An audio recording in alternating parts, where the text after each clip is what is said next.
Welcome to episode 8 of Last Men Standing. I'm Stu. I'm joined by Steve. Hello. And Richie. All right. Always point in the direction you are on the screen, but I know from experience now that whatever direction I'm pointing is actually nowhere near where everybody is. Okay. Yeah, keep doing it. You know, it's not good. How's everybody this week? Yeah, good. Tired. Yeah. Tired, yeah, I would agree. Has anybody got drinking? It's a total tropical taste, Build. Oh, well, my God. Say I'm in Bongo. Drinking in the Congo. I'm in tea. No, Steve, you can't say that anymore for legal reasons. They're no longer drinking in the Congo. What, in Bongo? Yeah. I don't even know if you make it anymore. Is it still a thing? I think you can get on Bongo. Oh, you can still get on Bongo. Little cartons. Yeah. I bet it's not the same on Bongo we had when we were kids. No, it won't have nothing is. Tons worth of sugar in a carton, will it? That shit was like neon orange. Yeah. Nothing in nature's that colour, and nothing in regular food science is that colour either. Piss and custard after a drink of that. Certainly not anymore. We got any news this week? The only thing that's I've been kind of keeping up with was the download things. How was download? Not strictly news, but virtual download. It was good. Me and Lisa just kind of got a few drinks and just stuck it on for kind of something to do. It's one of those things. I think they probably could have done it better, but then they've not really had much time to plan it. So that's if you had the time to plan, I guess you could speak to the bands and get more stuff organised. But there was some cool stuff. So what I gather, it was like old clips spliced with Skype interviews and stuff like that. It was kind of like a magazine show type thing. So they would do Skype interviews with band members and also like fans, kind of talking about experience of download, people in the industry, so like folk that work for Kerrang, Metal Hammer and stuff like that, their kind of experiences of it.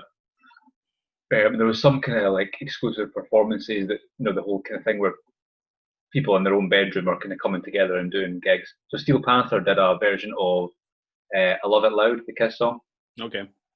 Or I Like It Loud, or I Don't Mind If It's Not Noisy, or whatever it's called, which was alright. Steel Panther doing a Kiss song, and it's never really up my alley, is it? But it was fun. The first night, that was the first night, and I can't even remember who. Oh, it was Kiss night. So, but there wasn't actually that much Kiss, really. There was maybe 4 or 5 songs. One song at the start and a few at the end. Was it depending on what features you've got? Was it again just old download footage of Kiss? Yeah, yeah. They mostly kept it download footage, but there's a couple of ones that weren't. Okay. Because I think they tried to get the bands that were supposed to be playing, but some of them had never played download before. So, like the Gojira set was from, I think it was a German festival. It looked like that Lorelei festival. Okay. Just for the scene. But it was good. The Maiden night was the better one because they'd kind of put stuff exclusively for it. They found kind of archive footage. They found footage of Donington 88, which I'd never seen before, which was really good. And they'd put some footage of the 2007 one they did where they played Matter of Life and Death in its entirety, which I'd actually watched the previous night on YouTube. I found it, and I'd never seen it before.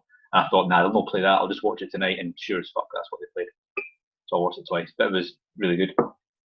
I didn't watch the Sunday one. I missed the Sunday one, so I don't know what that was like. But it was good. It was, let's say, something to do. What was kind of thrown into sharp contrast was just the gulf, and I'm going to sound really old when I say this. You know I'm not, because I love new bands. But the newer bands that were playing, or younger bands, compared to the likes of Kiss and Maiden, the gulf is just huge. And obviously they're headlining, they've got the production and everything, but just the playing ability, the songs. It's just a massive difference, man. It's like, and it makes you look at it and you go, where's the next headliner coming from? Well, that's always been an issue I've had with the way the music industry is now, is that because bands aren't signed to labels and kind of invested in anymore, one of the things that nobody really talks about is you don't get the stage time that they had, where they'd be out playing like a couple hundred shows a year, just on the road constantly, and they're getting paid because it's their job. So the label's paying them to be on the road so they can do it. And they're clocking up time on stage and perfecting their show and how they play.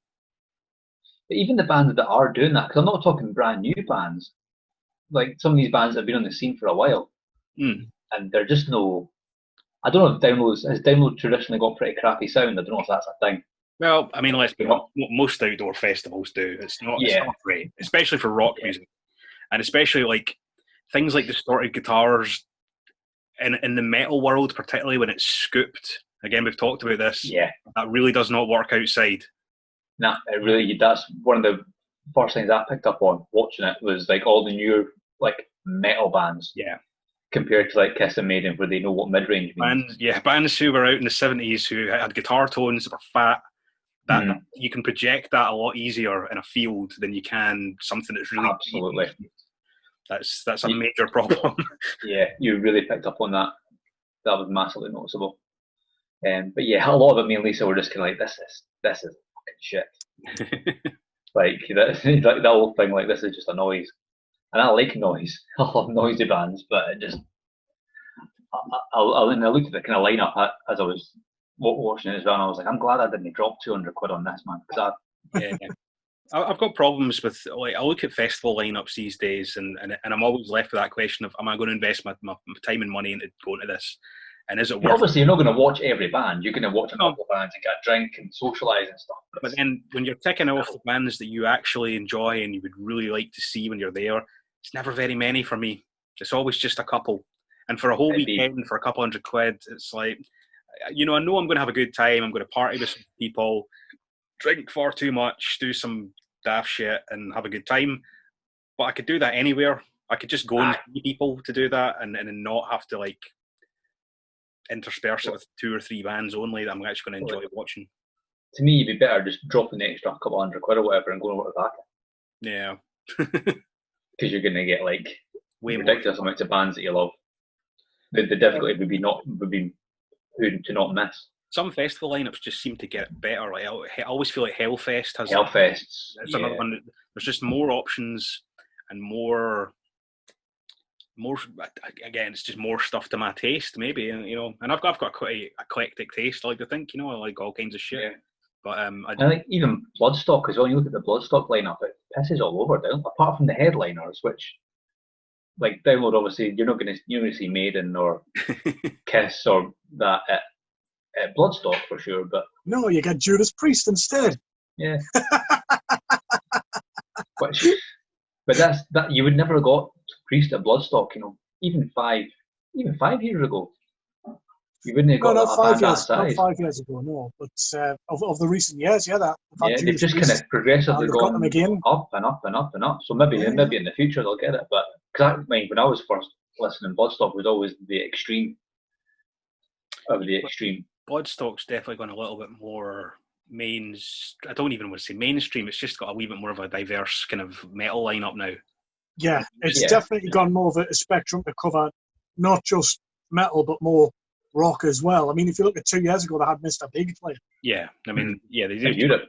Europe as well. Some different stuff that they probably Europe. I mean, they played the Final Countdown twice. They did that when I saw them at Sonosphere. Yeah, I think Download. Once was enough, yes. Download's a weird one because for me, like, and we'll talk about the first controversial statement of the night. Download for me at some point, like, really super adopted the kind of brocore culture thing. It was like it became, I don't even know what you call it. Like the core scene.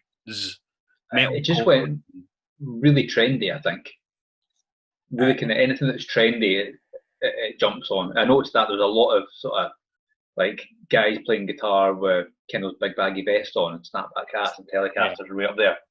That kind of shit. Like, There's a lot of that. Let's just Bite address my this. tongue now, like. Do not, if you play the guitar up around your neck, I'm instantly probably not even going to listen to what you're doing. No, the great man himself, Blaze Bailey, specifically said he has a rule in his band, and it's crotch height. He didn't say crotch, but it's crotch height, and there's a rule. No higher. I mean, like, people tell you it's because you can play more articulate and fast and stuff. Not like, you know, I've watched Steve Vai play the guitar down at his cock and absolutely, you know, rip every single note on that fretboard at a million miles an hour. So don't tell Zach me. Wild down at his knees. Yeah. And he can still, like, run scales like nobody's business, you know? Yeah, so that's a nonsense. And the rule for me is unless you can play like Jason Becker or John McLaughlin, then drop it to the waist. Bass players can kind of get away with it though. Well, it's good enough for Billy Sheehan. If you've got the slinky bass vibes, you can get away with that being high up. You know? Plus, you can also use the Phil Lynott excuse as well. You know, it's so the girlies can get a good look at my bollocks. True. Good old Phil. Phil Lynott documentary coming out soon. That'll be good. Yeah, cinema release as well. Apparently. I know. I would definitely like to see that. I love a good rock documentary. Yeah. Rockumentary, if you will. Yeah. We should do a show on. We'll do an episode on them because there's tons of great ones. Yeah, that'll be a good one. Yeah. If they're going to go kind of full budget on it, that'll be good. Yeah. Because there's a few kind of Lizzy documentaries about it, but they don't always get the people you want to speak to. I now use the Rush documentary as the benchmark for great. Anything Banger Films does is great. Yeah. The TV series you've got, Metal Evolution, is unbelievable. That's really good. That goes through everything. Yeah. Every little subgenre, he goes deep into it. It's brilliant. Yep. Some good shit. So that's our download news.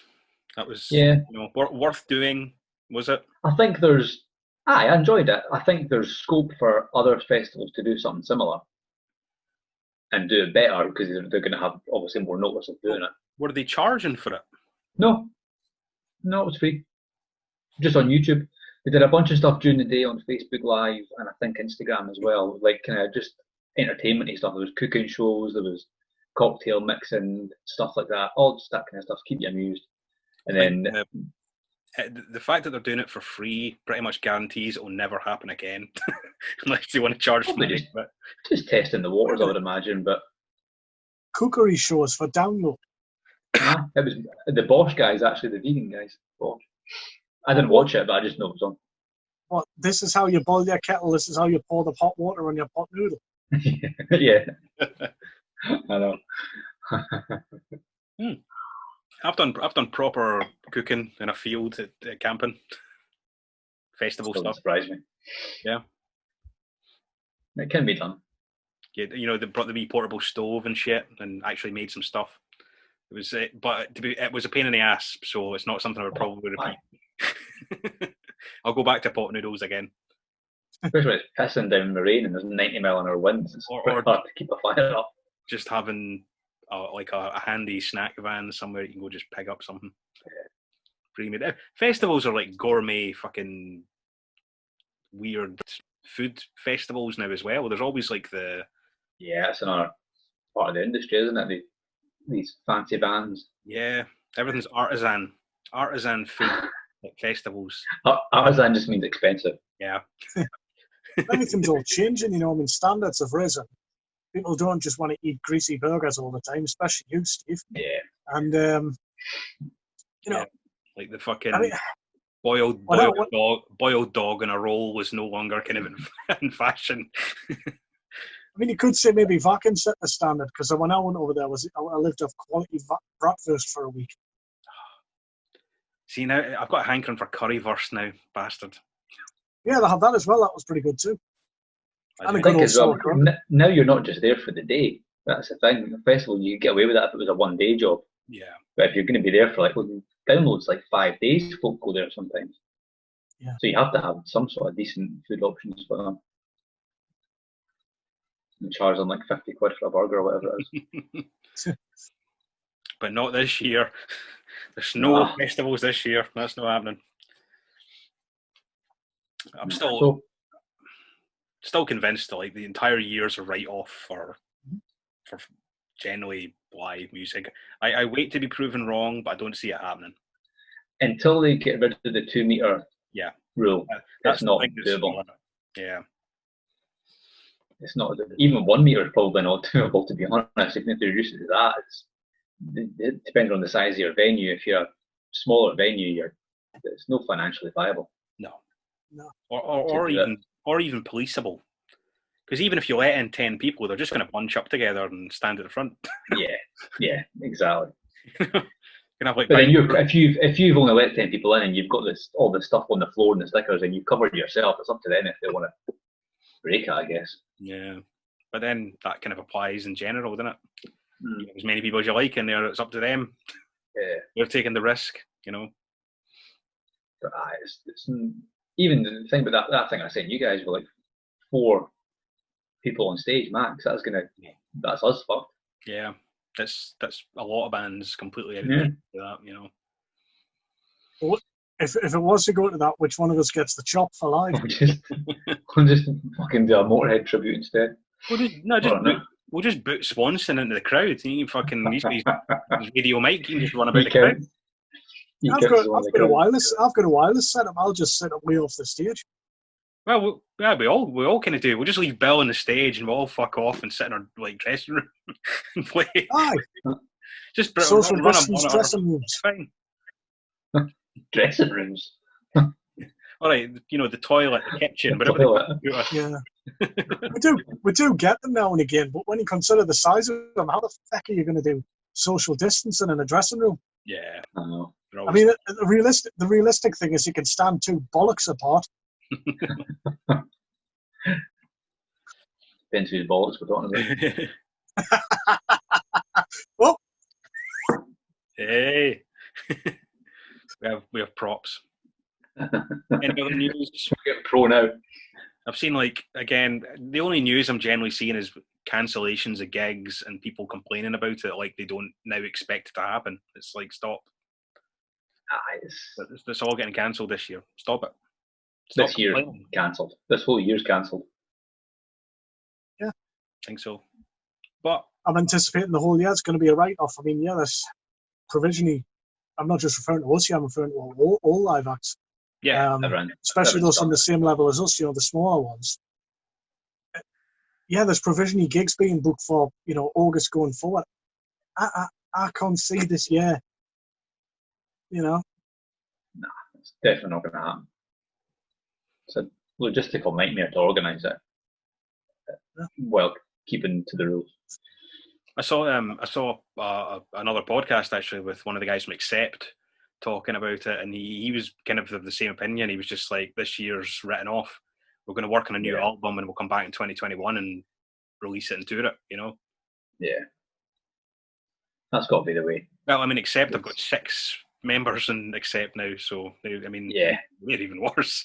You know? Yeah. They're done. Maiden are done. Halloween are done. Yeah, Accept have now joined the Maiden camp of the 3 guitar players. Halloween have got 3 guitar players and 2 singers. So yeah. Awesome. That's it. Aye. So yeah, that's us for news. Cool. One more. What you seen? Paul Chapman passed away. Oh, of course, yeah. Tonka. Underrated. Yeah. Underrated. Oh, we missed him out when we did it. He was an underrated guitar player, but then you're always going to be underrated if you follow Michael Schenker, aren't you? So. Aye, it was unfortunate, I think, for Tonka where he came into UFO that he's always going to be just considered that guy who came in when Schenker left. Yeah. But the albums he did with him were great. Yeah, I actually really enjoyed them myself. I approved of that particular era. Some of the later stuff after, you know, when they kind of dissolved and then slightly reformed, and it was really just like Phil and a couple of random guys. Even when Pete Way wasn't in it, I was kind of like, I'm not really interested. Yeah, that's when I kind of got lost as well. To be honest, as soon as Paul Chapman left, that's kind of where I cut off. I'm fairly sure UFO like 2 years ago announced their retirement, and yet they're still touring. I think it was kind of, Stu, I think it was a retirement in the same line of Kiss's retirement 20 years ago, as in, yeah, this is the last you'll see of this, but we'll continue with this. Okay. I think it's not an indefinite retirement, so it's more of a... But like from what I could gather, the band will continue with other guys. UFO just never stopped. They didn't even come off the road. They just kept going. Yeah, I think they changed their mind on road, to be honest. Well, the Scorpions did that. The Scorpions retired and then went, you know what, actually, fuck it, we're coming back. And they didn't, so the Priest. They didn't bullshit about anything like, you know, the Kiss thing about, you know, that kind of stupid, oh, we retired that lineup, but what we actually meant was we're going to continue on with another lineup. It was like, no, stop that. Just doing it up. You thought it was a good idea to go home and sit in your arse, and then you did it and realised it was shit and you wanted to get back on the road again. Then the whole Motley Crue debacle as well. Oh, the Motley Crue. Paul Stanley pretty much admitted that in his book, didn't he? He's like, all right, that's it, retirement. And he sat on his arse for a few weeks. Thought, I want to pull Kiss back together now. He admitted it in his book. They can't retire, man. They can't. I mean, even now with the end of the road thing from Kiss, what I absolutely anticipate happening is Paul Stanley will go out and do solo stuff. Gene Simmons will go out and do solo stuff.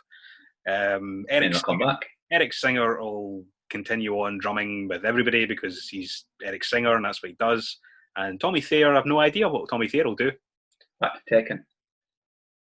Put Black and Blue back together? Or would anybody care? Just go and be Kiss tribute band.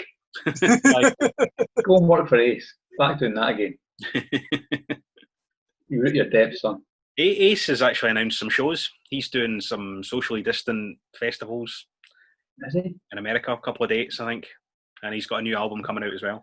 Well, I think America's kind of lost the plot with it anyway. They've kind of just went, nah, we're not bored. Just open everything up. It's state dependent with America. Yeah. I work for a firm that's got quite a presence in America, and when I'm on nights, I deal with majority America for the first 6 hours of my shift. And I get very, very conflicting reports on how, on a social level, various regions have handled this. Some parts, like Arizona in particular, you'd think it had never happened. Yeah, they opened. They were the first ones to open, weren't they, Arizona? Did they even close? Is what the I think they did for a little bit. In terms of gigs they did. But yeah, I mean, closing down, the whole term lockdown and stuff is loosely applied to things. Like even here, we continually get told we're under lockdown. But as somebody who worked throughout pretty much and went out into the world doing said work, I saw very little of a lockdown. I saw lots of people still out and about, still working, still doing things exactly the same way as they'd always done. But the only thing, you know, some things had closed, but like a lot of things, nothing changed. Yeah. So I think the term itself loosely applied to things when required. Yeah. Lockdown implies some sort of force being applied. Some sort of brown-shirted people coming out and stomping about the place and keeping you in your houses. Yeah. Stay inside. We'll deliver food parcels to your door. That's a lockdown. You know. This is more of a shutdown. Yeah. Closed for business. Kind of a thing. I've ranted about this a bit over the past couple of months. I will probably rant about it a little bit more as we go on. Is that it for news then? That's it, I think. Yeah, no, that's us. That's me. Okay. Well, next. This week's topic, I suppose, straight into that. Yeah, unless you want to talk about what we've been listening to. Yes, what have we been listening to? What have we been listening to this week? Right, we'll start with Richie because he's number one box in my panel of boxes, so you can go first. All right. Good bargain I picked up through Discogs, replacing an album I absolutely loved in my late teens. It's nice to hear it again after 20 years. This time I've got it on vinyl. It's Beg to Differ by Prong. Oh, wow. I heard Prong in a while. Yeah. I don't think I've ever heard Prong. I think you'd like this record, Steve. It was before they started experiment with, samples and things like that and went a bit new metal-y. This is when they were still in their thrash roots. Okay, yeah. It's got a typical early 90s, late 80s US thrash production behind it. It's quite scooped, dare I say it, a bit thin. And the vocals are very gruff. There's time signature changes all over the place. It's a great record, especially side A. You cannot put side A on and not bang your head all the way through. This is a brilliant record. Sweet. Anything else?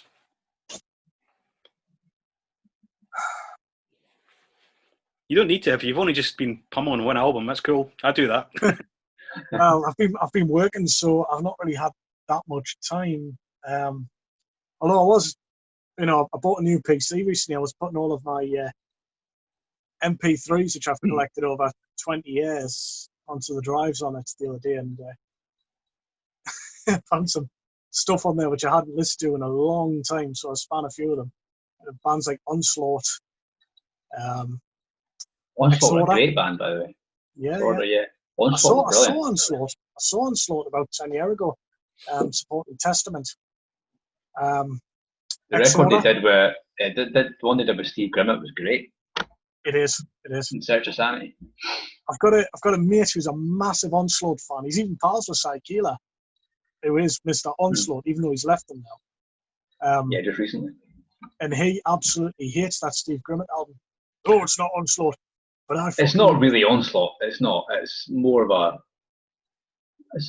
kind of commercial thrash. Is that a thing? It's kind of more like this, but more polished thrash. It's Grimslaught. Yeah, yeah. It is.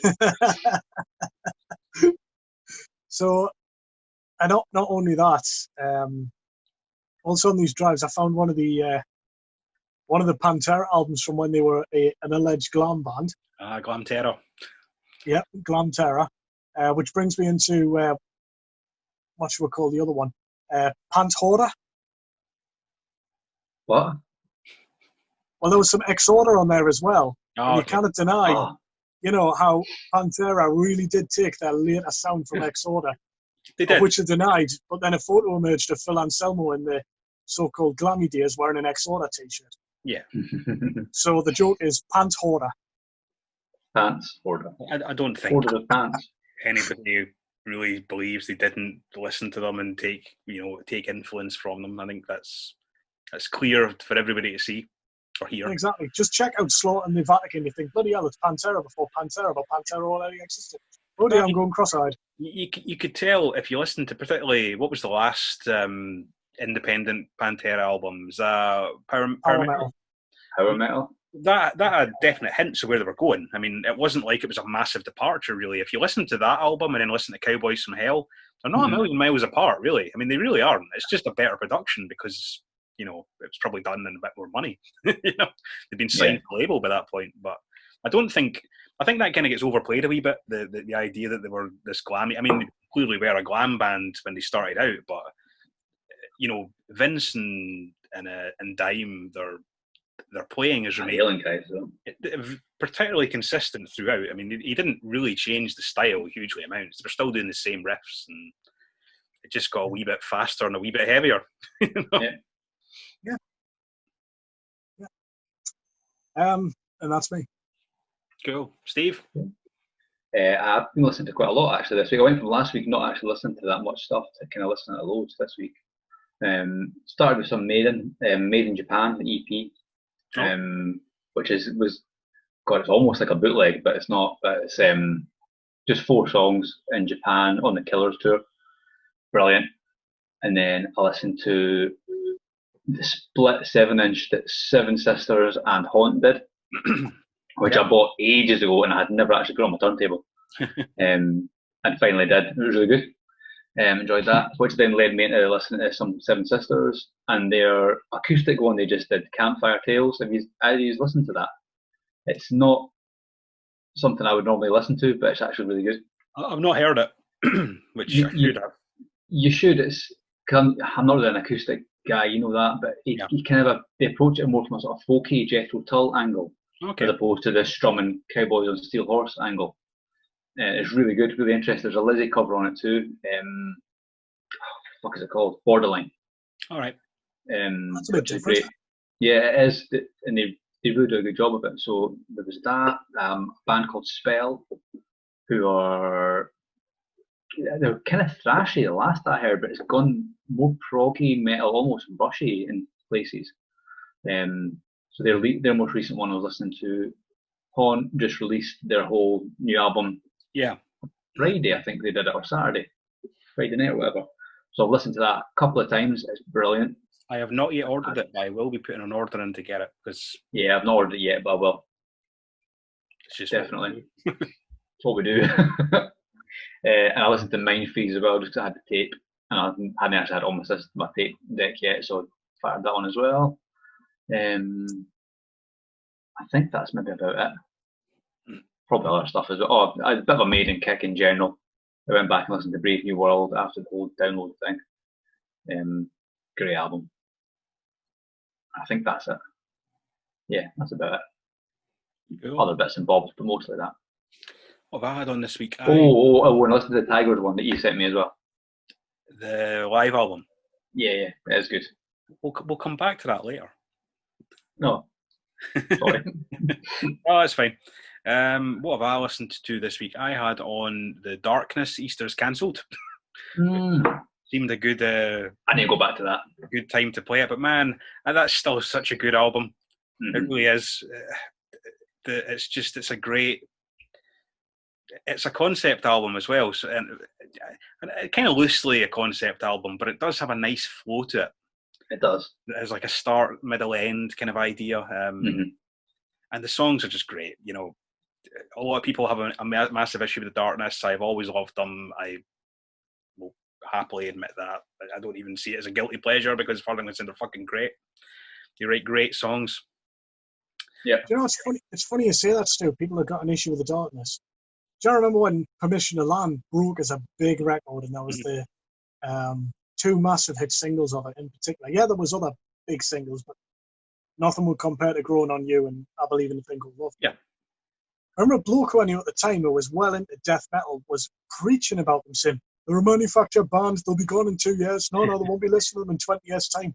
We're coming up to 20 years' time and folk are still listening to them. And I still hear those two songs on jukeboxes in pubs. Yeah, man, like The Darkness should be heralded as a champion of like the independent kind of movement because they went from nothing to like selling out like Hammersmith Odeon or whatever the fuck it was on their own with no backing, like no labels. They were getting trashed by the trendy press at the time. NME still like ripped into them for a long time, and they didn't give a fuck. They were a breath of fresh air in the rock scene at the time. You couldn't deny it. Yeah, they brought back proper guitar metal. Yeah, and they had 5 years of detuned guitar, rappy vocal misery, and the only alternative you could find to that in the mainstream was Dross Like Creed or Nickelback. I love. So along come The Darkness. It's like, hey, happy rock music is back. Let's have a good time. That's pretty much always been their ethos, and I'm fine with that because like there's not enough of that anymore, you know. Yeah. But I love any band like that who basically just puts two fingers up to the industry that tells them you're not allowed to do this, and they're like, "Fuck you, we will," and we will, you know. And they just go and do it, and then they make a success out of it because people like them, you know. I don't know how you could not like The Darkness. Yeah, I don't get it. The lyrics are amazing, the riffs are great, the solos are banging. It's just great tunes. What else have I listened to? I had on some Trevor Rabin, and I've been noodling with synthesizers a bit this week, like because I've been ill, so I've been at kind of home with the flu, and my voice is only now kind of recovering. But I sat and I played a lot of synths, and I've been kind of recording bits and pieces of synthy things. Cool. So yeah, I've kind of so I just ended up sort of listening to some stuff. Me and my mate Marty were kind of sending each other a few bits and pieces. I ended up playing some 80s Starship with all the synthy stuff, you know, the Peter Wolf synth parts and stuff, you know. Cool. What else did I put on? I actually played Mind Freeze by Haunt as well this week. Yeah. That's all that's coming to mind. So yeah, noodled some stuff on synths and listened to a few bits and pieces, but a lot of the darkness. I played some.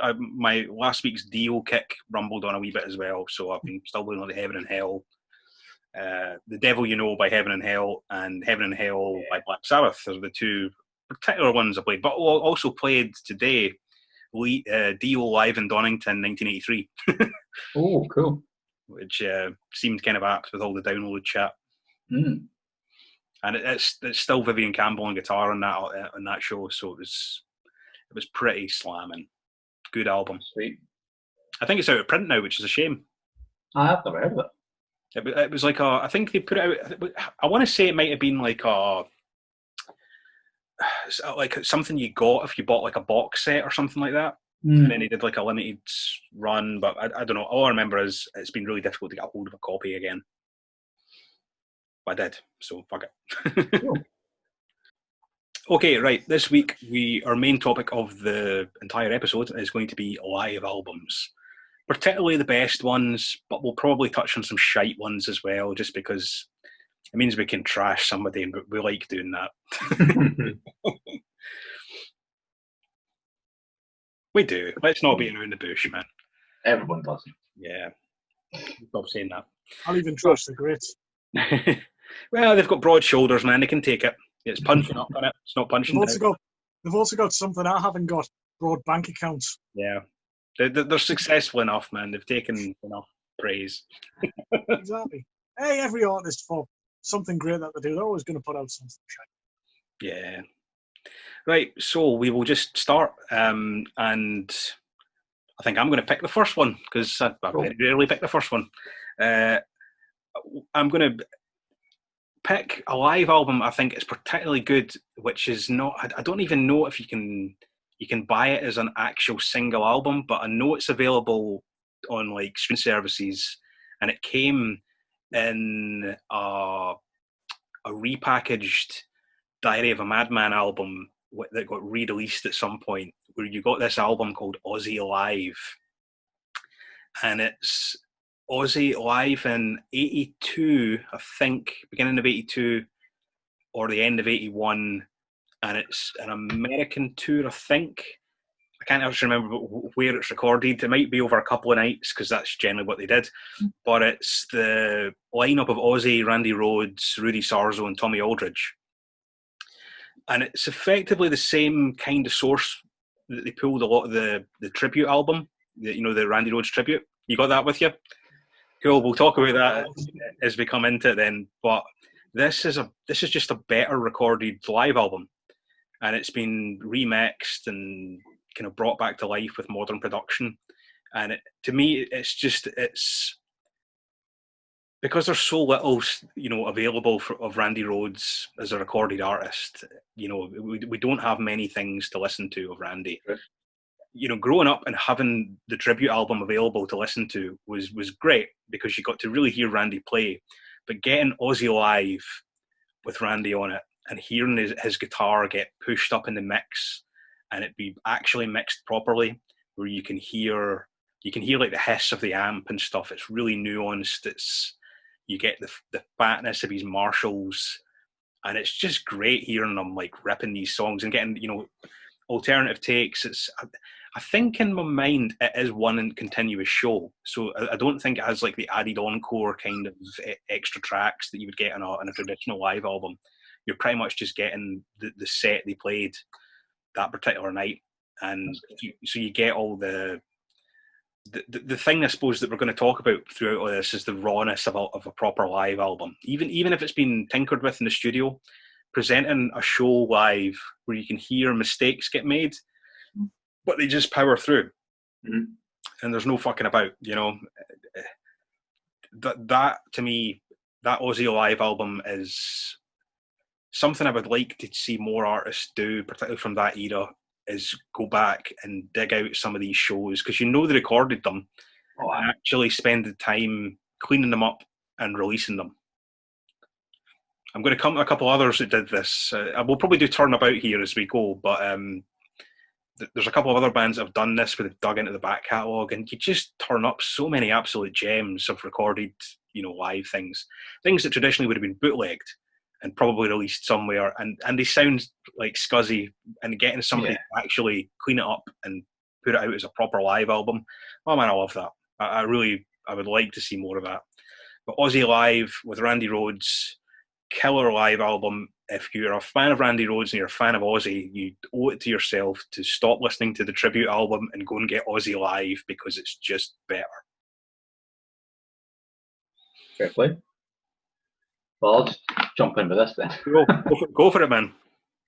Because I've never heard this one Stu's talking about. So, God, I got that years ago. Came out in 1987, but that's obviously not when I got it. But like every song on it is better than the albums. Yeah. Like it just sounds, they're way better. Like, because this was probably one of the first Aussies I think I'd listened to. I think I might have heard Osmosis first, actually, which is a weird one to dig in with, and then went back, and then I think I got this, and it was, so that was the only time I heard Crazy Train, for example, was on this, and stuff like Believer is a good example, Suicide Solution. When you go back and hear the originals, it's like, oh, this is really fucking slow. Like, it really is. It's weird to listen to. You could probably say that of a lot of live albums. Certainly one that I'm going to talk about soon as well. But yeah, they're just better. And like you say about the other one, just hearing Randy ripping, full blast. I love. It's like if you're a guitar player, it's like, right, this is how you play guitar. Just listen to this. It'll teach you everything you know. I love and like I've sort of semi-trashed this already, but don't let that fool you. I fucking love the tribute album. I played that to death. I love that record. But between that and the Aussie Live album, like the version of Children of the Grave that they do on that is just amazing. Oh yeah, Randy just, it's just good. I would have liked to have heard a live album with Lee Kerslake and Bob Daisley and Randy. Yeah. And I think they're on tribute, are they not? Is there not like two songs or something that are that were actually them? I think he mentioned something like this in the book, that like there was a couple of like maybe like the encore tracks or something were pulled from like the tour he was on, so he's actually playing in it somewhere and could be. It won't be credited on it. Yeah, no, he's definitely not. No point checking that.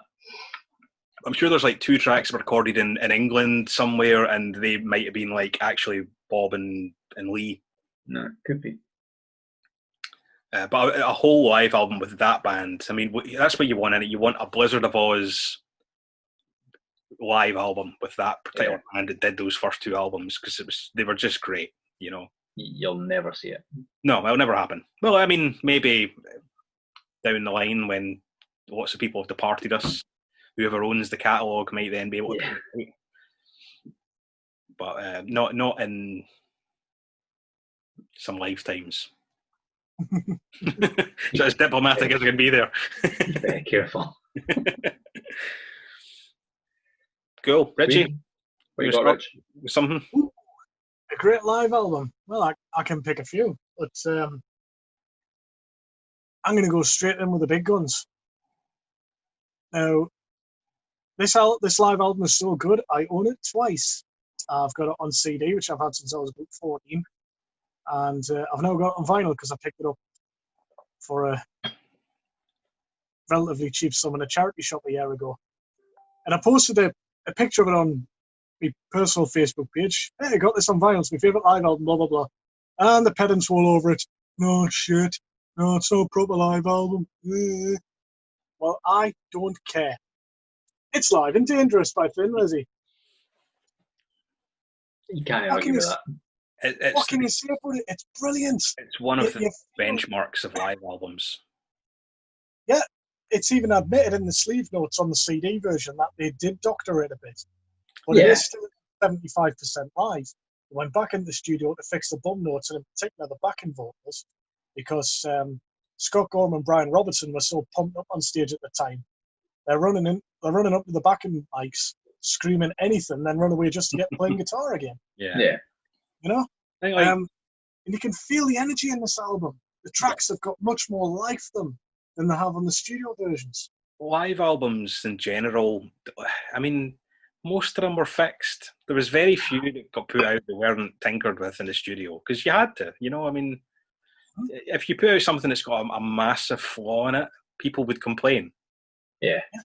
You know, if all the way through the thing there's one out of tune vocal all the way through the entire album, you're not going to play that and go, oh, that's fucking awful, listen to it. But you're not going to hear that live, but you can fix that, you know? Yeah. Because it's so loud generally in these concerts, you can't hear a lot of the nuance, you know, you can't. It covers up a lot of sins. Yeah. We've all had dodgy gigs, and then you've come off the stage and people have gone, that's amazing, and you've gone, really? Sounded fucking horrible from up here. And then YouTube usually proves you right. Yeah. But again, we go in with musician heads on, so to the casual fan, yeah, you're not hearing it. I think the trick with a live album that like Live and Dangerous does is it captures what your memory of the gig was. Your memory of the gig is never what the reality was. Absolutely. But yeah, Live and Dangerous is one of the quintessential live albums as far as I'm concerned. Plus, you get to hear, I mean, we've talked about this before, probably on more than one occasion. One of the best twin guitar lineups ever. Yeah. 100%. To work together, working together live. And like, right, here's an interesting thing I've always found about Live and Dangerous is the song Still in Love with You. Everybody knows the history of that. On the actual album, Gary Moore's pretty much doing the live or the solo. Yeah, the Robbo version. Yeah, the Robbo solo. Yeah, we cut the demo track of the solo and used it because it was so good and all that kind of shit. And they kind of sold it on Robbo as being the guy who was doing it, but really it was actually, you know, Gary Moore that wrote the solo and played it. To me, though, the Live and Dangerous version of Still in Love with You is now, to me, the quintessential solo of Still in Love with You. When I think about that song and that solo, I think of Robbo playing it on Live and Dangerous and not the studio version. Now, there's an unusual thing about that live cut. Because Robbo's execution of the guitar solo was so good, you can hear they've blended in a crowd roll at the end of the solo. Yeah, you which can. Which is very unusual for live albums to blend in a crowd roll, you know, in the middle of a song. Yeah, you can hear it. Yeah. Oh man, it's so good. Right, well, I'm going to use this, I suppose, to do some. We'll probably do a bit of this as we go along here. We'll kind of drop in some of the shitter live records on the back of some of the better ones, because quite often artists would put out multiple live albums, and some would be particularly good, and some would be particularly not so good. And I always thought like a massive disappointment me for Thin Lizzy was the Life album. Yeah, because Phil's voice was shot at that point. Really bad. Yeah, it's unsavable. The band he was shot the poor fella. Yeah, the band, bless them, are kind of trying on that album, and I think one of the problems with it is it was released probably because Phil was so fucked up at the time. I don't think there was a lot of involvement from the band as to how that record sounded when it came out, and it sounds flat. Yeah. It just sounds lifeless, funnily enough. Pardon the pun. But even the production, the live album that the John Sykes led Thin Lizzy tributes, even that's more appealing than live. Oh yeah. If I want to hear Sykes do live Lizzy, I'll put on the One Night Only with Sykes singing over. That's a good live record. Yeah. That's a good live album. I really enjoy that. We've talked about the Sykes Lizzy band quite a bit, but like I think I saw them 2 or 3 times live, and some were better. I think they were actually better when they were playing the smaller venues, and maybe that's just because in my mind smaller venues sound better. It was a better sounding show. But I saw them move from the Renfrew Ferry, which was a tiny little venue. Wow, that's small. That was tight. I mean, like I was standing right in front of John Sykes. I could elect him. He was that close. That's not sexy. And then I saw them in the Academy in Glasgow, where they were like then kind of removed, so they're up in the higher stage, audiences further back and stuff. And it just wasn't as good a show. And I think they'd been playing a few more years down the line at that point, and the lineup had changed again, so they had another bass player and another drummer in at that point. Compared to, I think when I saw them in the Ferry, they had fucking Marco Mendoza and Tommy Aldridge playing the Renfrew Ferry with John Sykes at the bottom. And I was like, what the fuck, man? I couldn't get anybody to go to that gig with me. You know how many people I tried to get to come and see? I'm like, this fucking Thin Lizzy. And folk were just not interested. This was like again, late 90s or something, new metal was the thing, and or like other alternative rocks, and nobody was interested in seeing Thin Lizzy. And I went to that gig myself, and that's one of the best shows I've ever been to. That was intense, and they were just calling out tracks from the crowd and playing at them, and obviously they were still written in the set list, but at least they went to the pretend that they were getting audience participation. That's how invested they were in that show. The ironic thing is, we just talked about Live and Dangerous and then the John Sykes led Thin Lizzy tribute. I went to see them on the 30th anniversary of Live and Dangerous tour. And, I'm thinking, 30th anniversary of Live and Dangerous. They're going to play it in its entirety, blah, blah, blah. They come on, there's Jailbreak Song 2 waiting for that. And they played Whiskey in the Jar as well. There's the Sykes one. Yeah. Wow. I thought they did. I thought that was interesting because when it's well known that when Scott Gorham joined Thin Lizzy, one of the terms was the drop whiskey in the jar, full stop. Yet when I went to see them, they played it. It was a medley that went into Black Rose, and then during the breakdown bit, they went into Whiskey in the Jar. Wow. Yeah. They obviously continued on with Ricky Warwick and a revolving door of guitar players now and other people. Anybody had the chance to see that particular version? No. Or any of them, the Black Star Riders kind of version-y thing? No. Again, I've seen that twice. Not my cup of tea. I don't get it. It's to me, it's stopped being Thin Lizzy. I think like the last time I saw them advertised for something, they were doing the Steelhouse, and they had fucking Mickey D and that's right, yeah. Some other Roger Glover maybe on bass or something like that. It was like Really?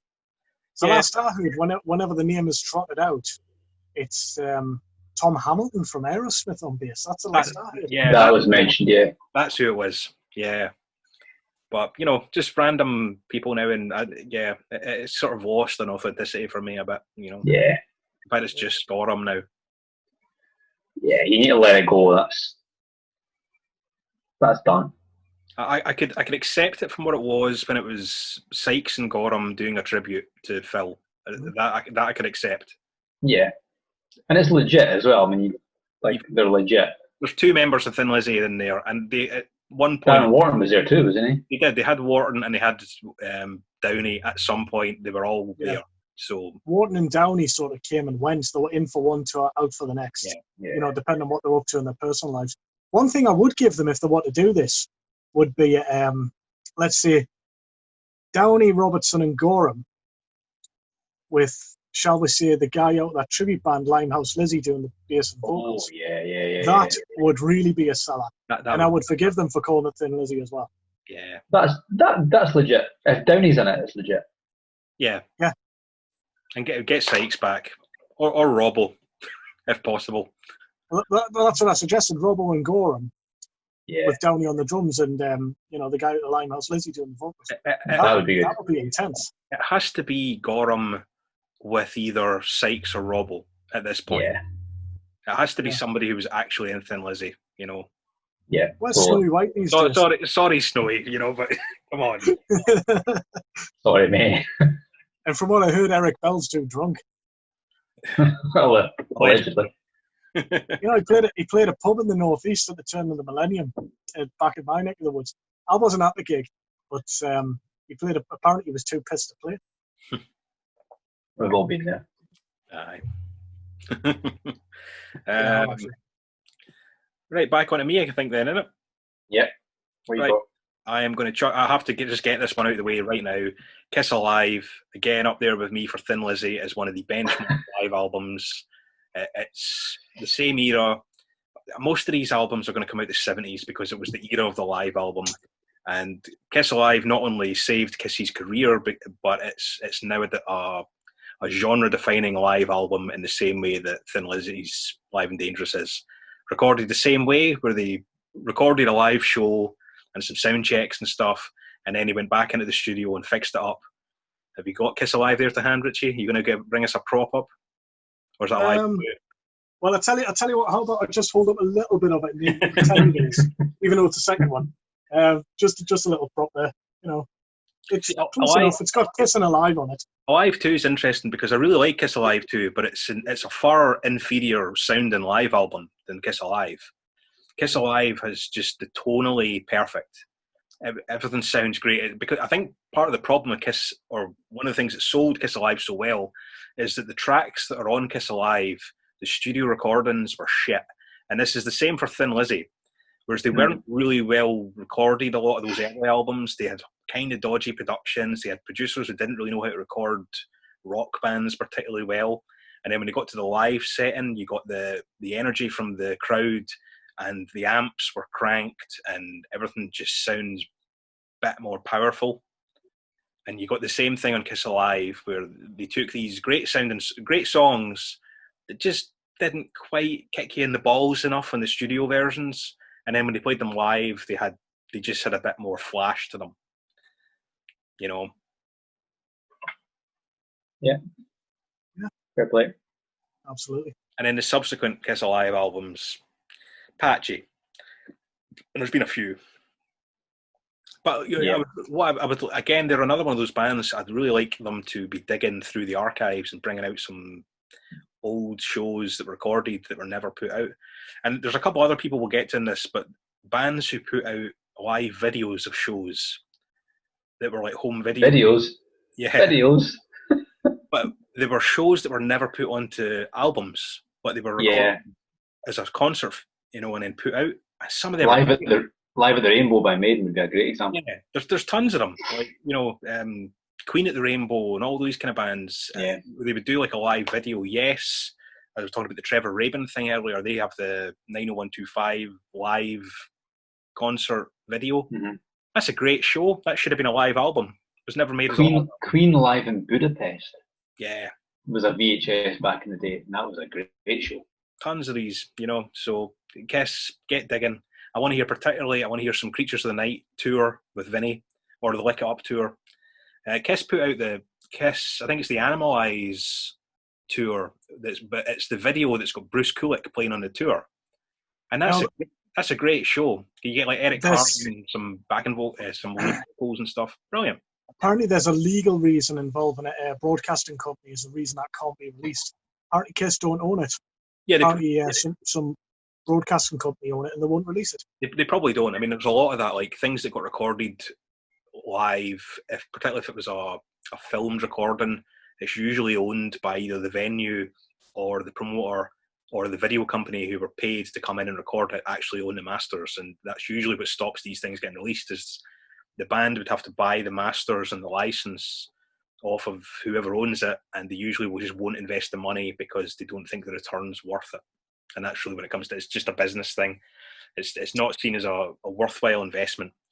But they must have at least some shows that they own that they could do that with. I don't believe everything they've ever recorded is owned by somebody else. Live Animalize is available on YouTube. Yeah, I mean you can listen to it, but you can watch it. I want a proper mixed and mastered album. I believe. Same with the Vinny stuff, Let me give me some of that. Come on, Gene. Come on, Paul. Stop fucking about. You're retiring soon. You've got plenty of time. Allegedly. Aye. Right, Steve, what you got next? What have I got next in my little pile? I'll do two at once to save time because it's by the same band. An obvious one and a less obvious one, right? Here's the obvious one. Oh yes. Yeah, I've got that as well. Yeah. Live After Death, one of the quintessential live albums, and usually from the 80s. Yeah, probably the last great live album. This one. Steve, I can't think of anything after it. Steve, I'm just going to, in the light of the current climate, I'm coming around to your house tomorrow with a pen so I can scratch out the first few grooves for Churchill's speech. Oh. Hey, this is his finest work. Best thing he ever did. Not for that. Fuck off. Churchill was a twat apart from these minute or so that it was on here for. Okay. It's a great album. It is. And I've got that on CD, vinyl, and vinyl picture disc too, that never gets played. Yeah. But this is the one I had on CD first. But on CD, side 4 isn't on the CD. So when I bought this, I was like, what the fuck? And you get Rothschild, 22 Acacia Avenue, Children of the Damned, Ivory Boots on Phantom of the Opera. They left that off the CD version. Yeah. And that was from Hammersmith Polo, I think. The rest of it's from Long Beach. So then you get Hammersmith Odeon, please. Was it the Odeon? Was it? No, it's the same venue, but we're calling But it. they changed the name. Yeah, we're calling it the Odeon. What this gives you some of the best cover art you'll ever see in your life. That's why records are better, people. We can do that with it. It makes it better than CDs.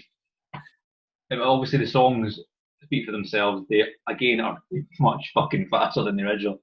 You listen to Revelations on this and then go back to Revelations on Peace of Mind. It's like the fuck. Nico with a fast man line. Aye. Does you hear him shout? You hear him absolutely scream, "Motherfucker!" right at the end. Yeah, motherfucker. Yeah. This sets the benchmark for singer banter too. Like so quotable.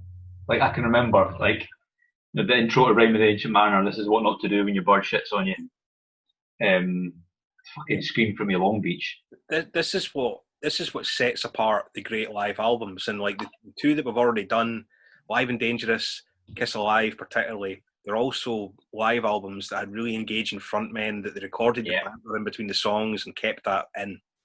And the banter then became legendary in itself. Yeah. You think of that when you think of listen to the record. You know all the bits in between, the stage raps and shit. Yep. This is a song about opening a pair of curtains, Revelations. Brilliant. Like no one else does that. For me, like Live After Death is one of those kind of albums where it's not been overtly fixed up. You can hear a lot of the mistakes in it.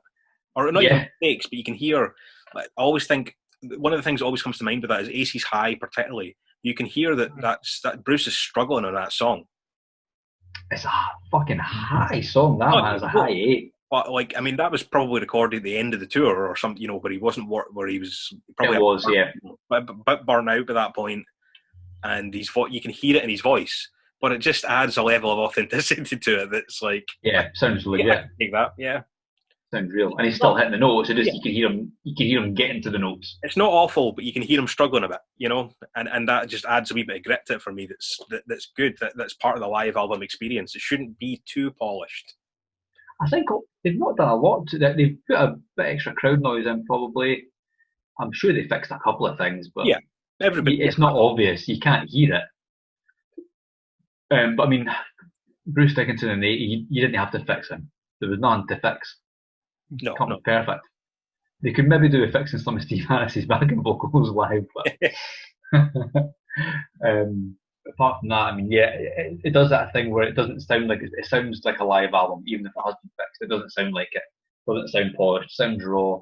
It gets that kind of middle ground between not too polished and professional, I feel like.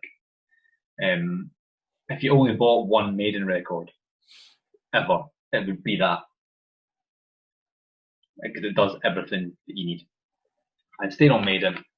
This little nugget here, which I don't think you can buy, and it came in a box set that had Eddie's casket, and there was 3 CDs in it. One was all the B-sides, one was all the BBC live performances, and you had this, which is a 1982 performance at Hammersmith. Funny enough. Is this the one where they pulled the live "Hallowed Be Thy Name" that was on the video? Is that from that? Yes. And the Prisoner video, I think, is from that, maybe. Feast over Hammersmith. Yeah, Feast over Hammersmith. It's really raw. It's a lot rawer than, it's almost like a bootleg.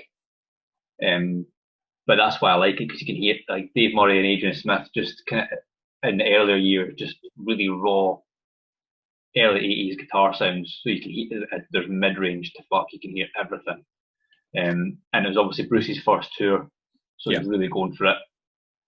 And it's if you can get a hold of it, it's like raw early. It's the kind of it's that point where Diano Maiden meets Dickinson Maiden. Yeah. And it's just at the very start of that, and it's fucking brilliant.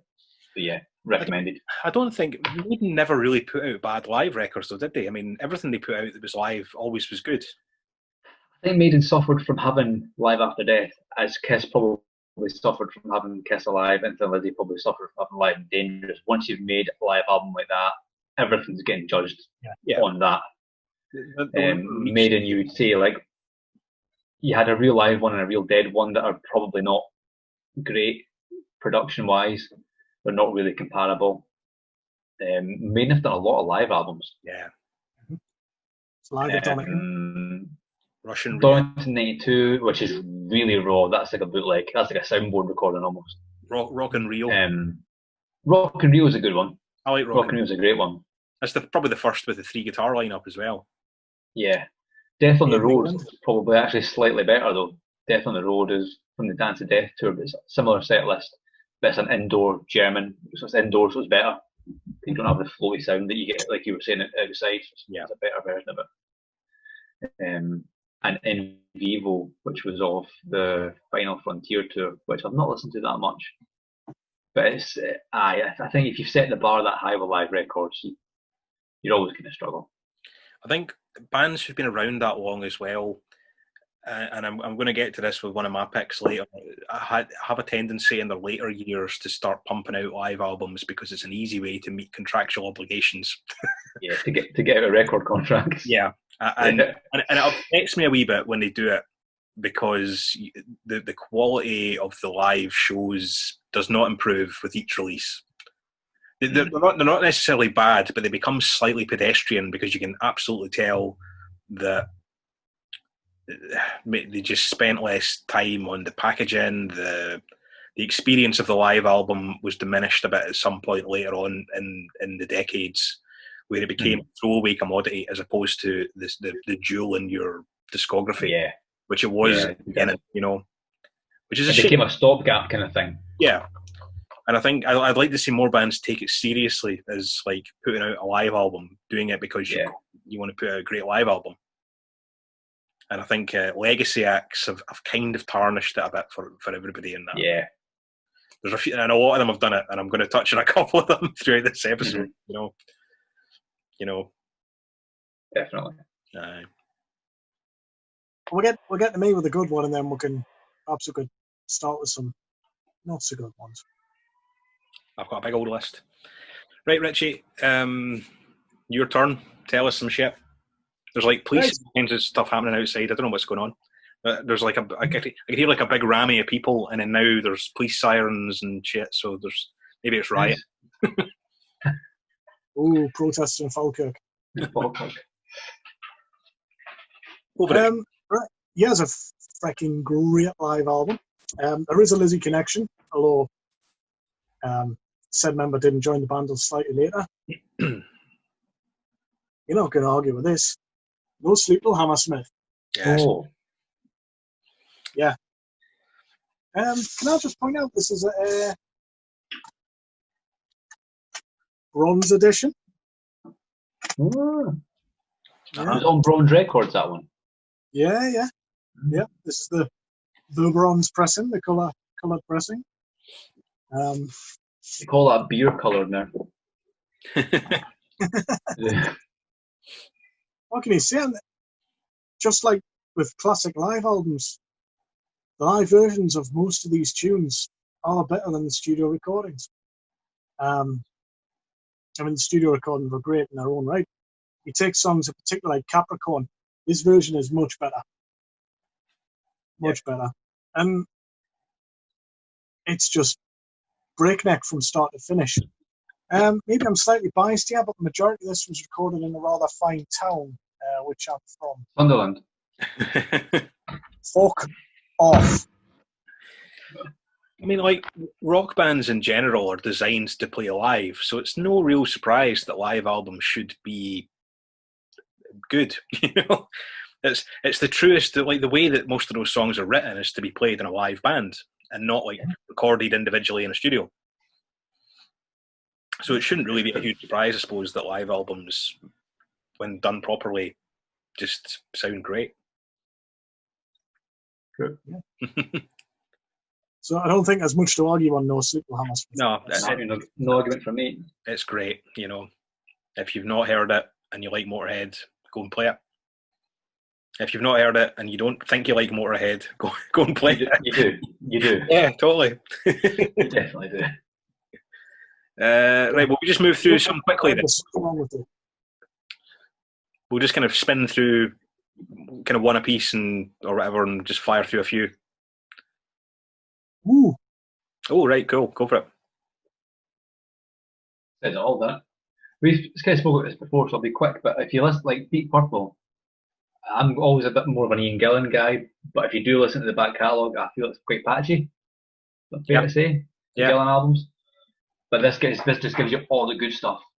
For anybody who's listening and not watching, we're talking about. Oh, sorry, Deep Purple, Made in Japan. There you go. Yeah, it's all the hits from the Gillan era. Everyone on it's classic, but it's that classic Deep Purple thing where they just go off on a million different tangents. Jam. And they're just jamming live, and it's like, oh fuck, this shit wasn't written. It was just fucking cats going mental. You've got cats meowing, I've got people meowing outside. Just yeah, one of the first live records, one of the first kind of bunch of them, probably 1972. Yeah, it's certainly in the one of the earlier examples. There was, all those kind of what we call them stadium bands, I suppose, were more inclined to do live albums. Zach, and these kind of guys at the time were putting out live stuff. Yeah. Like one of the things, Deep Purple are one of those bands I kind of talked about earlier who dig through the back catalogue and put stuff out, and it's great because they've put out tons of like live records on Purple Records, their own label. That's and they have like the Deep Purple Appreciation Society, and they put out like official bootlegs, like remastered old bootlegs that are just great. Live bands that do that. Yeah. Marillion do that. If you go to Marillion's Bandcamp page, there's like every gig they've ever fucking done. They bootlegged it themselves. And it's great. Great, yeah. Like from a couple of particular gems from the Purple catalogue, I've got the last ever show they did with Blackmore in 75 in Paris on the Stormbringer tour at the end of it. So it's like the final Blackmore show, which I've got, and it sounds great. And they're playing like tracks that you just don't hear very often. So you get like they play like Gypsy and maybe like Highball Shooter and stuff off of Stormbringer. Just things that you would never generally hear anywhere else because they never got documented on an official release. There's also the Tommy Bolin bootlegs of varying quality. So you get the Japan show, which is sad because it's so well recorded, but Tommy's fucked, so the playing on it's horrible, and he barely even plays in it because the story of like he'd shot up some bad heroin or something, and he fell asleep in his arm, and he woke up and it was like he'd fucked his arm, so he had no feeling in it. So they basically just open tuned his guitar, and he went out there and played some like chords over the top of the tracks. And John Lord plays pretty much all the solos because Tommy was barely capable of putting anything together at that point. Wow. And it's just bad. But the plus points in it are that the rest of the band sound great. And it's a really cool set list. It's just not very well executed. But at the same time, you get there's an American bootleg called On the Wings of a Russian Foxbat, and that has Tommy in guitar as well, but they're playing in America, and Tommy's on fire. I mean, like, the guy is just shredding on this album, and he sounds killer, but the vocals on that live album are horrible. Glenn Hughes was not in a good place at that particular time, and you can hear it in his voice, and it's uncomfortable to listen to at points, which is a shame because the playing's so good. Mm-hmm. Coverdale did really well through that period. I think him and John Lord particularly, I think, were really overcompensating for some of the lesser, the drugs. Let's not fuck about it.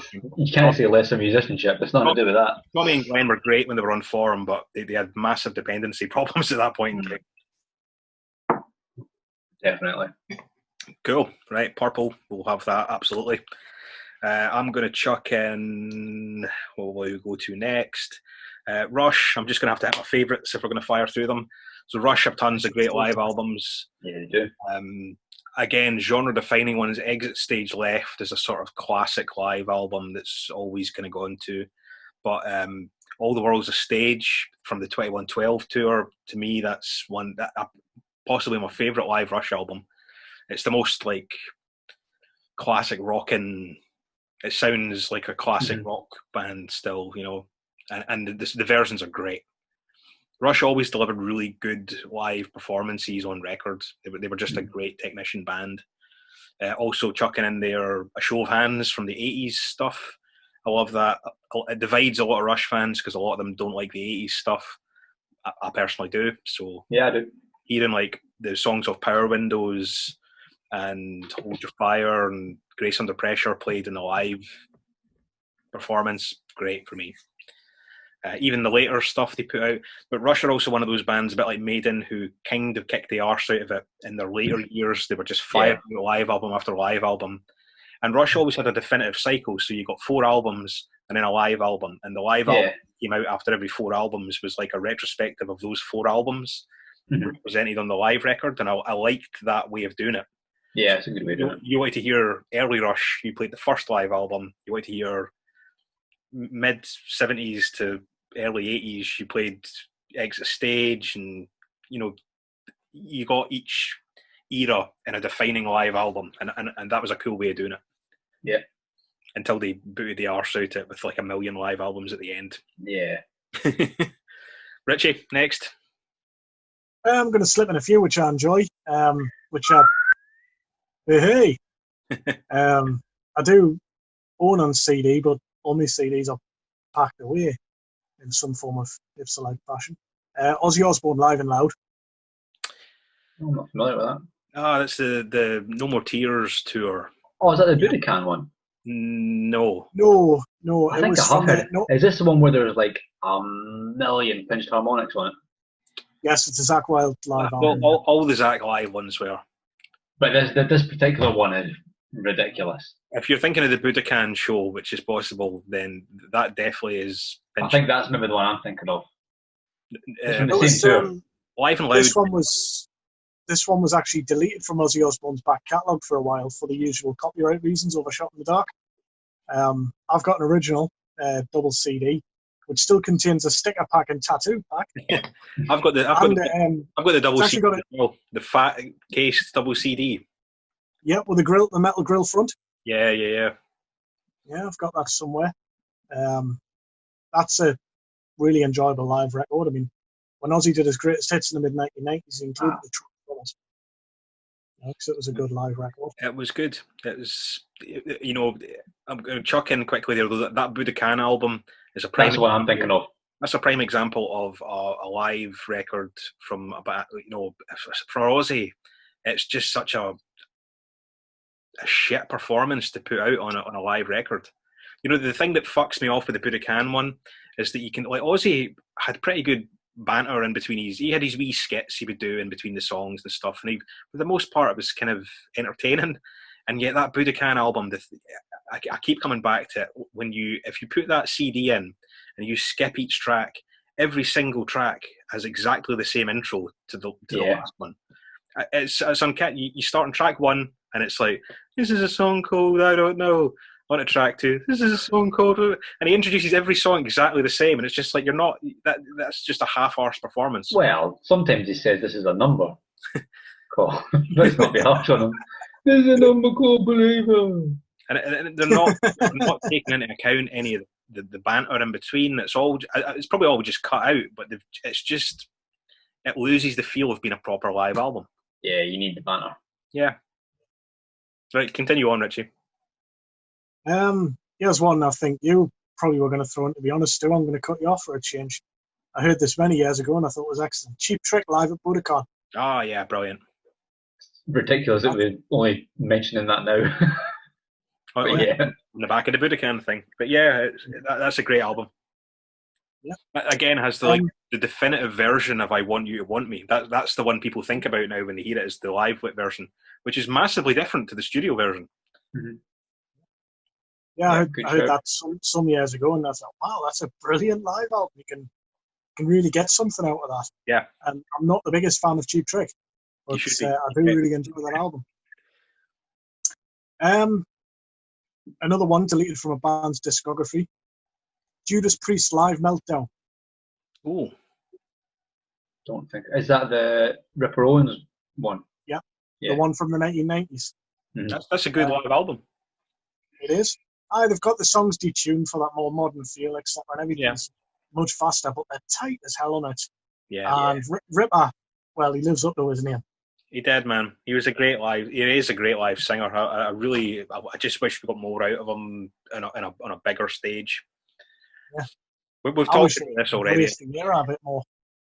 If we're talking about Priest, we might as well just throw Unleashed in the East in there as well. Yeah. That was on my no list. Because it was not live. Yeah. It doesn't matter. It's still a great record, man. Unleashed in the studio. And the other one they did, was it on the Turbo tour? What was that called again? Oh, Priest Live. Yeah, with the brown cover. Brown sleeve and the fists on the front. Yeah. Again, I enjoy Priest Live. I don't think it gets a particularly good rap, but I think it's pretty good. Never heard it. Again, it just is. When you think of a Priest Live album, you go to Unleashed in the East. Yeah, Priest have not had a lot of defining live albums, really. I can only really think of those. I can't think of any other ones other than that. Which is unusual for a band of that stature. But Unleashed in the East is like a stone cold classic, so it's that thing again.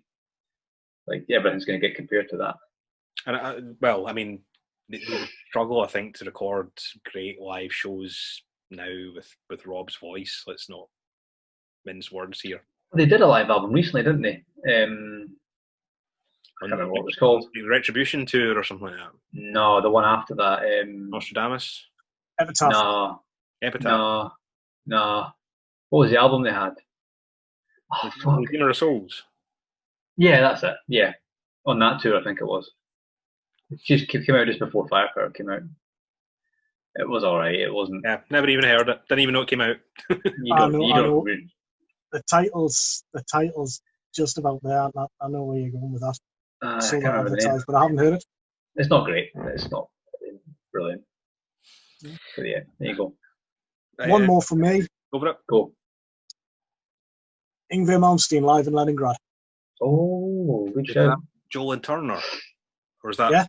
Yeah. The band is on well, it was the Johansson brothers. Yeah. At that point, the band is on absolute fire. Yeah, that's a good album. I'll enjoy that. Good that you get there's a video as well, the live in Russia. Yeah. Live in Leningrad. Yeah. I've got it somewhere. I've got VHS. I've got it somewhere. Yeah, but good shit. Cool. Who's up next? Is it me or you? I'll go. 80s ones. Talk about another 80s one. Dokken. Oh, back for the attack. Beast from the East. Yeah. Actually, the way they've written on the side of the tape, it looks like it's in Japanese. Until you turn it that way and you realise, it's Beast from the East. I love the artwork too. Awesome artwork as well. Yeah, some great fucking songs on that. Dokken are an unusual 80s band putting out live albums. Not something that happens a lot not with the LA guys. No, not at all. But I sort of feel that's quite an iconic. I don't know if it's just because I like it and I like the cover, but I feel like it's quite an iconic live album. Yeah, I think certainly amongst Dokken fans, it's very well loved. Yeah, it's a good record, man. George Lynch is particularly slaying on that album. It was a good showcase for George Lynch. Yeah, it really is.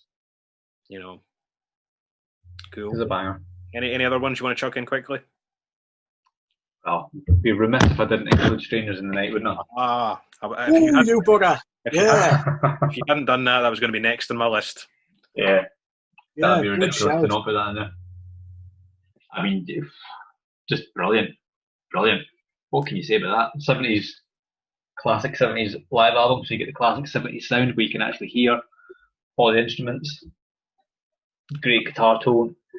Schenker hates one of the solos on it. I can't remember which one it is. I think it might even be Rock Bottom actually, but he's on record as hating one of them. That's why he didn't want it to come out, but he was wrong. It's brilliant. It is. Again, it's another defining live album. And it's also, it's unique on my list where it's the only live album that I can think of where they released an expanded version of it that I prefer to the original version. That's unusual. Because they just added like an extra 3 songs to it, I think. How does that one open? With the original version? This is the original version, so it's Natural Thing first. Yeah. And then Out in the Street, Only You Can Rock Me, Doctor Doctor, Mother Mary. This Kids, that can't be right, that must be a typo. Love to Love, Lights Out, Rock Bottom, Too Hot to Handle, I'm a Loser, Let Her Go, Shoot Shoot. This is the original one. So the remastered version with the extra tracks opens with Hot and Ready, and then goes into Cherry, Let It Roll, Love to Love, Natural Thing, Out in the Street. Oh, yeah, I think I've heard that version. There's Kids, Doctor Doctor, I'm a Loser, Lights Out, Rock Bottom, Too Hot to Handle, and Shoot Shoot. So it goes up to 15 tracks, and it's I actually prefer it. I think it's the original running order of the concert as opposed to So you get the whole show, and it's been properly remastered and it actually sounds decent. So that's a cool album. That's a classic live album. Everybody really is.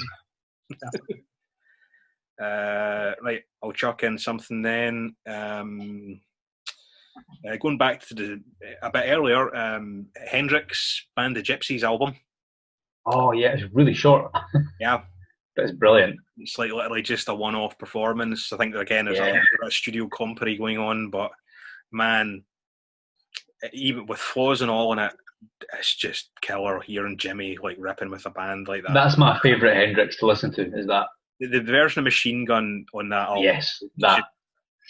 Stunning, man. I could play that endlessly and be happy. Yeah. And I know everyone talks about the classic, the Hendrix Experience, but for me, the Band of Gypsies was better. Yeah, I really like the Band of Gypsies. And you get things like them changes with Buddy doing the singing on the drums and as well. Yeah. Just cool stuff that was never really touched upon again in his career. Short as it was, sad. Yeah. Right, if we're doing early ones, I'm just going to chuck in 2 more here quickly. Allman Brothers live at the Fillmore East. Oh yeah, that's a classic too. Yeah. Again, wow. However, unlike UFO, I don't like the expanded version as much as the original one. So that they just chucked out like an expandy pack where you got like 2 extra discs worth of stuff recorded. And whilst it's all really good, it loses the cohesiveness of the live sounding album that sometimes you need to do. But that's killer. And from that, I will quickly segue into Humble Pie rocking the Fillmore. Another band at the Fillmore, just lots of Fillmore stuff. Mm-hmm. Good sound, much like the Allmans, great guitar tones on those albums. With the Allman, Dickie Betts and Duane Allman absolutely slamming on the Allman one, and Peter Frampton and Steve Marriott sound great on Humble Pie, which will lead me quite quickly into the last one I'm going to chuck in, which is Frampton Comes Alive. I was wondering when that was going to come up. Fucking hell. Not a cliche or anything, eh? But again, yeah, man, it's a defining live album. Wayne and Wayne's World was absolutely right. Like, that's a standard issue live album that everybody just gets at some point, I think. But it's great. Like, Peter Frampton was a great guitar. I think he kind of gets forgotten about, weirdly, how good he was, Do You Feel Like We Do on that album? Man, that's playlist all day long. That stunning stuff. Great guitar player. Really underrated lead guitar player. He had he's kind of foot into the fusiony, jazzy kind of territory with his solos, but man, that guy could rip. Sweet. Cool. Who's up next? I'll chuck in the Eagle Has Landed, Saxon. Nice. The first one, because they've had about 3 or 4. Eagle Has Landed. Am I right in thinking that doesn't have the song The Eagle Has Landed on it? No, it came out. It's from the tour before, I think. Yeah. And true Saxon career trajectory. It went tits up. But it's got everything else on it: Motorcycle Man, everything off the first three records 2, 3, and 4. I don't think there's anything off the debut on there, but the rest of it's on there. Heavy Metal Thunder, all that stuff, just brilliant. But there, again, they did an expanded one, probably like in the late 90s, and there's more on there, and it's better. But the original one's just, I have a picture disc somewhere. It's brilliant, great record. Just, I think like Graham Oliver's really underrated as a player. He is. I would say as well. He's actually really in the 80s kind of thing, because he wasn't a shreddy guy. He probably got forgotten about because he was more of your Hendrixy kind of single note kind of guy, but really tasteful player, like great guitar tone.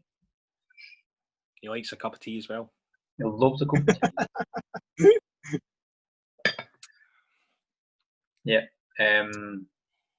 Only one that kind of jumps off the top of my head again for great banter would be Pantera 101.5 Proof. That's a great live album. They're absolutely on fire at it. Absolutely on fire. I think we talked about that like an episode ago, didn't we? I think so, yeah. We've talked about it before loads of times. But go watch that one. Great. Yeah, it's great. It's a great live, and like one of the things I like about 101 is it doesn't have Reinventing the Steel in it, does it? It's before that. Before that, came before. That would have been a shame if we'd managed to get a live album that had the entire back catalogue of Pantera represented. That would have been cool. Yeah, that should happen. I would like to see that come out. It's something that must exist. Yeah, I surely will do. Yeah, surely will do. But that's probably the most modern one that I can think of. That would be call a classic. I've got a modern. By our standards, it's not modern. I know that, but by my standards, it still feels modern. You got one at hand, Richie? I've run out. All right, I'm going to chuck in some more then here. Keeping the modern theme going, I'm going to throw in. I don't know if it's considered a classic, but I love this album, and that's the Wild Hearts Must Be. Is it the Wild Hearts Must Be Destroyed? No, that was the studio album. That's the studio album, yeah. I'm going to pull the name up because I've got the wrong name. It's a Wild Hearts live album from somewhere. While you're doing that, I'll chuck in another one that's just reminded me that Wild Hearts is reminding me of is the Children of Bodom one, the Tokyo War Hearts. Tokyo War Hearts was good. I think I prefer that to the Stockholm Knockout Live. Yeah, I actually love Stockholm Knockout Live too. Now I remember that. It is great, but I like the feel of the Tokyo War Hearts album more. It's earlier and it's raw and it's more angry sounding. Alexi's banter's not great though. No, it's awful. It's cheesy. To be kind, it's very cheesy. I think he's improved. He definitely got on. I mean, you can hear how young they are on Tokyo War Hearts. That's evident. I mean, I'm talking about the Stockholm one.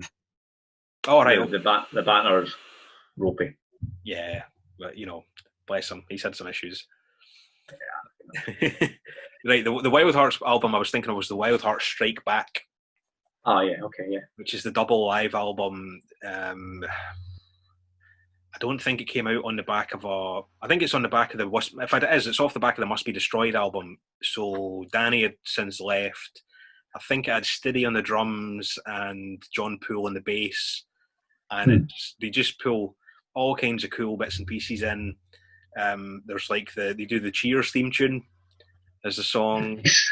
It's like Ginger's got some great banter about like the Loch Ness Monster because it's clips from different shows on the tour. So each song would be like from a different date on the tour, and it was you get like a massive playlist of two discs with tons of songs, and all the little in betweeny banter bits are put in as skits and something. Cool. And it's just great. The Wild Hearts did like a few kind of live records. Really, there was also the live at something Castle, Geordie in Wonderland. It was called. Yeah, they're a modern band who chuck in live records and generally good ones because they're a band that are probably again designed to be heard live. The Wild Hearts. Yeah.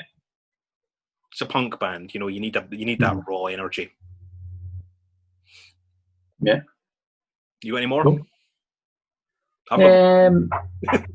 No, I think I'm done. There's not that many more that I can think of that you.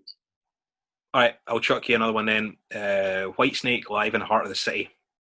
Oh fuck Oh, yeah. yeah. Of course. That's a classic live album as far as I'm concerned. Yeah, I can't believe I forgot that. Definitely. Yeah, spot on. And Yeah. Whitesnake, another band that did quite a lot of like. There's a lot of bootleg, like official bootleg live releases that come out. Over Stuff tacked on the end of albums, extra CDs and stuff. Yeah, Coverdale, I think, has been quite good with that. Where again, he's gone back through the archives and started putting out properly packaged. There's I can't remember what it's called, but it's a compilation of live tracks from the Slide It In tour. So they've got like some of the Rock and Rio stuff from '85, and I think there's some Japan super rock live tracks, and it's Cozy Powell, John Sykes, Coverdale, and Neil Murray as a 4-piece with an off-stage keyboard player.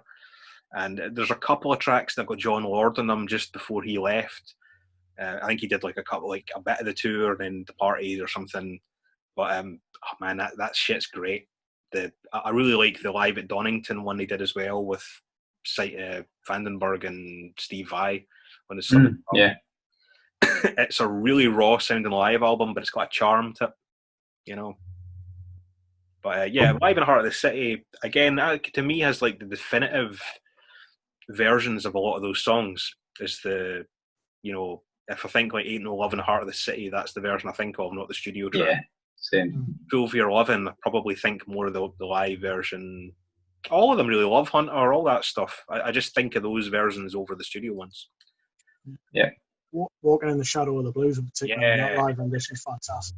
It was great, man, and it really showcased how good a band they were. And they had Ian Pace on the drums on that album, and John Lord. That was the best lineup of classic Whitesnake. Mickey Moody, Ernie Marsden, John Lord, Neil Murray, fucking Ian Pace and Coverdale. I mean, that is alone a band of virtuoso performances there. Yep, cannot argue with that. Yeah.